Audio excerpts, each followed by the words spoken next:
Kita akan mengupas lebih dalam kasus pembunuhan ibu oleh anaknya bersama kriminolog Hanifah Hasna. Mbak Hanifah, selamat malam. Selamat malam Mas Dipo. Mbak Hanifah, polisi menyebut bahwa dendam dan sakit hati menjadi motif anak berkonflik dengan hukum melakukan pembunuhan. Apa yang kemudian bisa Anda cermati terkait kasus ini? Baik, sebetulnya anak dengan orang tua itu cara menyikapi sakit hatinya itu beda gitu ya. Kalau orang dewasa biasanya dia bisa menunda reaksi, bisa menimbang konsekuensi, bisa menyalurkan emosi itu lewat kata-kata sehingga ada kemarahan yang merepet gitu ya kalau orang tua ya. Tapi kalau anak-anak mereka belum mampu memproses emosi secara verbal. Belum bisa memisahkan perasaan sesaat dengan akibat jangka panjang. Lalu biasanya merespon dengan tubuh dan tindakan, bukan dengan kata-kata. Nah, pada anak ketika dia sakit hati, bentuk dari sakit hati itu adalah rasa terancam, rasa tidak adil, rasa kehilangan kendali atau keinginan menghentikan sesuatu.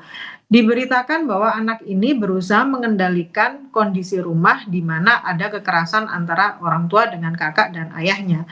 Nah, ini yang dia ambil. Sehingga kondisi-kondisi yang tidak bisa dikendalikan ini menjadi sebuah agresi yang destruktif gitu terhadap ibunya. Dalam kriminologi ini dikenal sebagai emotional flooding, yaitu emosi yang naik secara cepat dan logika tidak sempat bekerja. Jadi ini bukan dendam, tapi ini ledakan emosi yang tidak ada rem psikologisnya. Ledakan emosi Demikian yang Mas. tidak ada rem psikologisnya. Yang menarik juga Iya, Mbak Hanifah bahwa, koreksi kalau saya salah, tetapi pembunuhan terjadi pada saat posisi sang ibu sedang tidur. Apakah kemudian ya. cara anak, mohon maaf, membunuh ibunya ini ada pengaruh dari paparan game online juga? Maaf, saya kehilangan kalimat Mas Dipo yang terakhir. Apakah kemudian paparan game online juga mempengaruhi, mohon maaf sekali lagi, cara sang anak membunuh ibunya, Mbak Hanifah? Iya, benar sekali. Bahwa sebetulnya bukan hanya paparan, tapi yang pertama adalah kondisi emosional anak.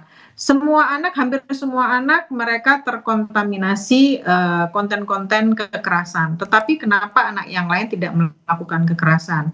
Karena secara emosional mereka dalam kondisi yang sehat. Mereka bisa meregulasi emosi, mereka diterima oleh keluarga, sehingga kondisi-kondisi yang tidak nyaman itu tidak berakhir dengan perilaku destruktif. Tapi ketika anak mempunyai masalah kejiwaan maaf bukan masalah kejiwaan, tetapi ketika anak mengalami permasalahan keluarga atau permasalahan individu yang tidak tersalurkan, maka tontonan-tontonan itu bisa menjadi trigger. Bahkan mereka melakukan copycat dari yang dia lihat untuk diaplikasikan untuk menyalurkan kemarahannya. Termasuk dengan mencontoh game online yang kemudian dimainkan, Mbak Hanifah, begitu ya? Ya, benar sekali, Oke, Mas. bahwa kita tahu pelaku juga berstatus anak berkonflik dengan hukum, Mbak Hanifah. Bagaimana kemudian penegakan hukum yang harus dilakukan oleh aparat penegak hukum kita? Oke, baik. Kalau kita lihat selama ini sudah benar bahwa sudah menghadirkan KPAI untuk melakukan pendampingan. Tetapi bagaimanapun juga ini adalah masih anak-anak, pasti menganut sistem peradilan pidana anak. Prinsipnya adalah untuk kepentingan terbaik anak, bahwa anak ini sebetulnya tidak seharusnya mendapatkan perilaku yang buruk, apalagi kalau sampai di penjara gitu ya. Karena anak-anak itu yang paling baik adalah memulihkan, bukan menggantikan atau memberikan hukuman yang berat.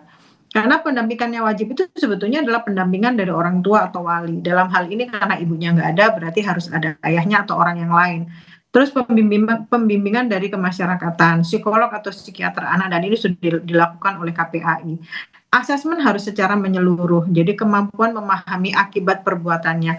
Apakah selama ini yang dia lakukan itu dia termasuk memahami apa yang dilakukan? Karena pada dasarnya anak-anak umur 12 tahun itu ketika emosi dia akan melakukan sesuatu baru dipikir kemudian. Jadi emosi, aksi, pikir, bukan emosi, pikir, aksi. Ini harus dilihat. Lalu kontrol impulsnya seperti apa? Karena ketika kontrol impuls itu dilakukan oleh seorang anak 12 tahun, itu sebetulnya sesuatu hal yang sangat-sangat normal. Karena secara otak mereka belum jadi, belum sempurna. Prefrontal cortex bagian di mana dia mengendalikan diri itu baru aktif atau baru matang di usia 20 sampai 25 tahun. Sehingga kontrol impuls ini menjadi kurang. Lalu bagaimana dengan diversi dan rehabilitasinya? Karena pidana penjara adalah upaya terakhir Jadi fokusnya adalah terapi, Ya. pembinaan dan pemulihan. Karena ini anak-anak bukan harus melakukan penghukuman yang berat. Oke, oke, bahwa nanti akan ada pendampingan juga dari pihak PPA. Apakah kemudian pihak keluarga ini juga harus mendampingi sang anak, khususnya ayah dari anak berkonflik dengan hukum?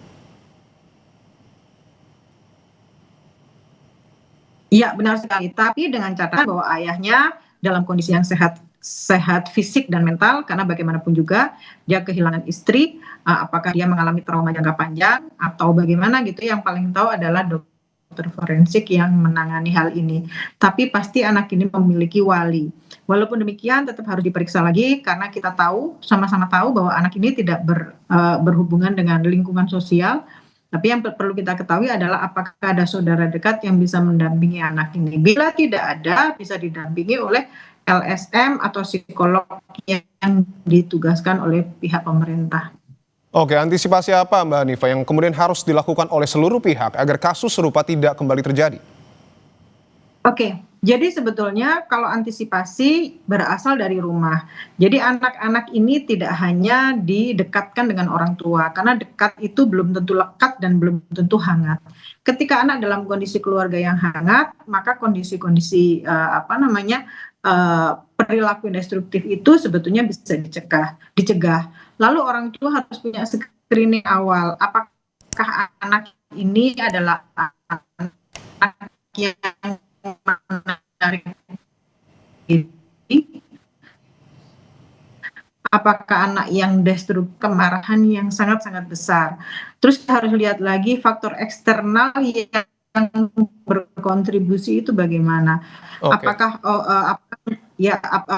Terus media sosialnya seperti apa? Karena bagaimanapun juga baik. anak-anak yang pelajarannya melalui teman. Kalau sekarang Baik. teman bisa, tapi yang paling besar adalah mereka melakukan pembelajaran melalui media. Jadi orang tua tidak boleh anteng saja ketika anaknya diam Ya. di rumah hanya mengkonsumsi media, tapi dia harus tahu sejauh mana mereka terlibat dalam kekerasan begitu. Baik, terima kasih untuk informasi yang kemudian Anda berikan, Kriminolog Hanifa Hasna. Terima kasih telah bergabung di Kompas Malam.